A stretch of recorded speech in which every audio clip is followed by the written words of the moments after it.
안녕하세요. 2022년 7월 29일 금요일 퀴스트의 크립토 주요 뉴스 시작하겠습니다. 오늘 준비한 뉴스는 세 가지고요. 먼저 첫 번째 뉴스부터 정리해드리겠습니다. 이 기사는 7월 10일 기사이기는 한데 저도 조금 놓쳤던 내용이고 중요한 내용이라서 좀 설명을 드리고 짚고 넘어가도록 하겠습니다. 제목은 카카오표 코인 플레이 끝모르는 추락. 왜? 이렇게 돼 있고 디센터에서 나온 기사죠. 지난해 고점 대비 94% 대폭락, 프로젝트 이탈 청산 행렬이 이어졌다. 그리고 직접 투자한 프로젝트의 횡령 의혹도 나오고 있는 상황이다. 그리고 운영사 크러스트에 대한 책임론도 확산, 투자 투명성 높여 신뢰 회복 절실, 이렇게 나와 있는데요. 제가 중요한 내용을 정리를 해드리겠습니다. 일단 먼저 기사를 좀 읽고 그 다음에 설명을 드리도록 할게요. 김범수 카카오 창업자가 미래의 먹거리로 낙점한 블록체인 플랫폼 크레이튼이 크게 휘청이고 있다. 가격이 떨어지면서 다수 프로젝트들이 이탈 청산 중이거나 횡령 등 자금까지 나오고 있어 투자자 신뢰 회복을 위해 투명성을 높여야 한다는 지적이다. 지난 기사들도 좀 있었지만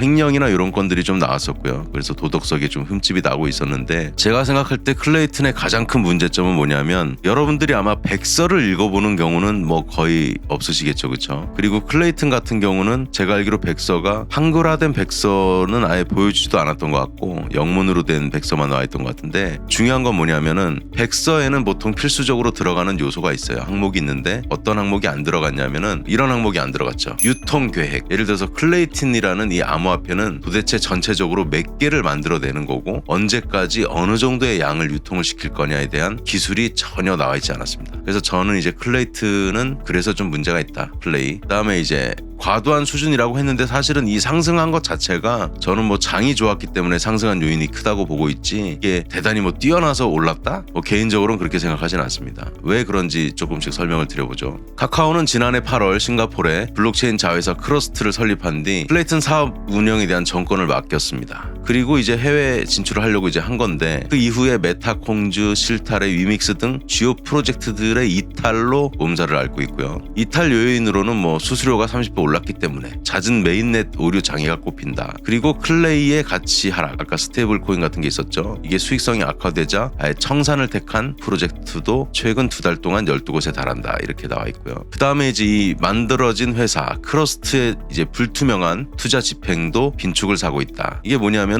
크러스트는 지난해부터 이제 생태계 확대를 위해서 별도의 재단 기금인 클레이튼 성장 펀드에서 나온 클레이를 신규 프로젝트들에 투자하고 있었습니다. 문제는 크러스트 측이 투자한 투자 목록이 있을 건데 그걸 공개하지 않고 있다. 좀 투명하지 않다, 이런 점이겠죠. 그리고 일부 드러난 것도 대다수가 익명 프로젝트다. 투명성이 뭐 전혀 없다는 거죠. 익명으로 프로젝트에 대해서 투자를 한다. 익명으로 된 프로젝트. 그리고 먹튀 가능성이 노출돼 있다. 이게 왜 문제가 되냐면, 클레이튼에 투자한 전체적인 투자자들을 좀 기망하는 행위가 될 수 있다. 법적으로. 이런 것들은 공개를 해야 되겠죠. 그리고 실제로 뭐 디파이 프로젝트 크로노스 다오라는 게 있었는데 78억 가량의 예치금 횡령 의혹으로 이제 소송에 휘말렸다는 거고, 그래서 이제 클레이 개인 투자자들이 크러스트의 책임론을 이제 제기를 했나 봐요. 그랬더니 크러스트 측 입장은 지난달 16일 분기별로 KGF 총 투자 금액 및 대표 사례를 공유하고 커뮤니티와 소통을 강화하겠다며 달리기에 나섰다, 이렇게 나와 있죠. 그리고 마지막으로는 이런 내용도 있어요. 크러스트가 투자한 곳 중에 카카오 출신들이 차린 회사들도 포함됐다는 의혹이 터지면서 불신은 확산되고 있다. 즉 뭐냐면, 자기네들 아는 사람들끼리 다 헤쳐먹었다, 이 말이겠죠. 그리고 크러스트는 지난 4월 싱가포르 소재 크로스랩이라는 스타트업에 클라이를 투자했다. 크로스랩이라는 곳. 기업청에 따르면 싱가포르 이 회사의 주식은 신정환 전 카카오 최고기술 책임자가 100% 소유하고 있자. 그래서 이게 뭐가 문제가 되냐. 크러스트가 학연 지연에 기반해서 투자를 결정한다는 소문까지 도는 실정이라며 신뢰 회복을 위해서는 투명한 투자 집행이 필요하다고 지적했다. 이 밖에도 그 여러 가지 폭로들이 많이 클레이튼은 나오고 있는데, 나중에 또 기회가 되면 제가 한번 또 다뤄드리는 걸로 하고요. 클레이튼이 저는 기대를 좀 많이 했었는데, 아까 처음에 말씀드렸듯이 백서부터가 문제가 있어요. 백서의 그 유통 물량에 대한 계획이 전혀 없고, 이 암호화폐는 도대체 몇 개를 만들어내는 건지도 없고, 그거를 공개 안 한다는 것 자체가 가시성이 없고 부도덕하게 운영될 확률이 높아 보인다. 이렇게 정도 정리 오늘은 해드리겠습니다. 그래서 이런 것들에 대한 이제 자세한 얘기를 듣고 싶으시면은 제가 운영하고 있는 카카오톡 정보 공유방에 오셔도 괜찮지 않을까 싶고요. 자, 두 두 번째 뉴스 보겠습니다. 이거는 이제 토큰 포스트에서 이제 올라온 기사고요. 이건 28일 기사입니다. 테라 셀프 투자 정학 포착, 검찰 조사 중. 테라 조사가 지금 이루어지고 있는데 사실 뭐 어떻게 운영됐을지는 지금 여러 가지 TV나 이런 데에서 분석을 많이 했잖아요. 저는 그거보다 더 디테일하게 사실은 보고 있는데 이게 좀 법적으로 지금 문제가 되는 것들이기 때문에 다 말씀드리기 힘든 부분이 조금 있고,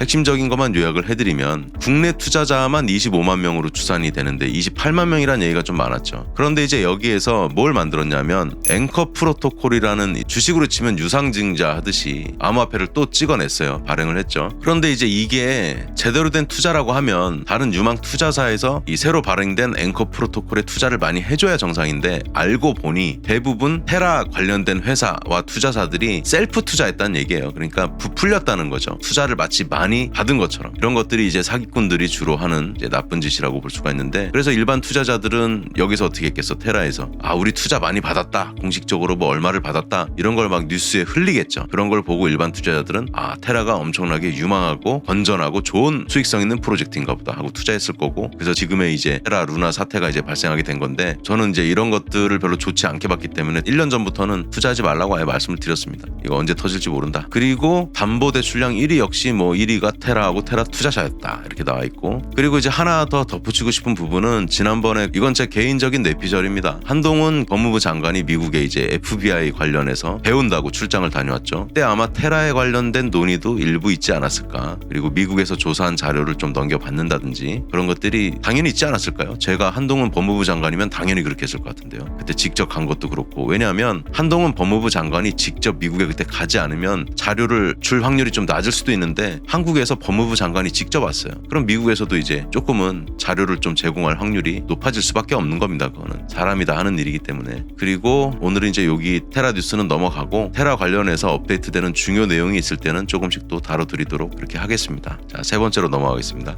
금융위원장이 이렇게 얘기했어요. 김주현 금융위원장이 가상자산은 아직 금융자산으로 보기가 좀 어렵다. 국회에서 지금 이제 현안 협의들이 이루어지고 있죠. 정무위원회 전체 회의에서 윤성수, 고승범 전 금융위원장은 가상자산을 금융자산으로 볼 수 없다고 했는데, 김주현 위원장의 생각은 무엇입니까? 라고 묻는 강민국 국민의힘 의원의 질문에 대해서 이렇게 답을 했다고 합니다. 가상자산의 법적 성격과 관련돼 많은 논란이 있는 것으로 알고 있는데, 이 문제는 외국의 사례도 보고 검토를 하겠다며, 다만 지금까지는 금융자산으로 보기가 어렵다는 것으로 되어 있다, 이렇게 답을 했다고 해요. 그런데 여기 이제 뭐 이야기가 덧붙여져 있지 않겠지만, 그래도 블록체인은 육성을 해야 된다는 아마 생각들은 갖고 있다고 전에 의견을 피력한 걸로 알고 있기 때문에, 금융위원장 자리에서는 여러분들이 아셔야 될 게 금융위원회가 있고 금융감독원이 있거든요. 금융위원회에서 금융감독원을 같이 관리하는 상황이다. 조금 더 금융감독원이 살짝 하위기관 같은 역할이 있는데 이렇게 돼 있어요. 그 대신에 금융위원장이 더 큰 권한을 갖고 있고 하기 때문에, 금융감독원장은 보통 런닝메이트 비슷하게 철학이 좀 맞고 이런 분들을 임명해서 같이 종합적으로 좀 업무를 효율적으로 할 수 있도록 이제 가는 구조죠.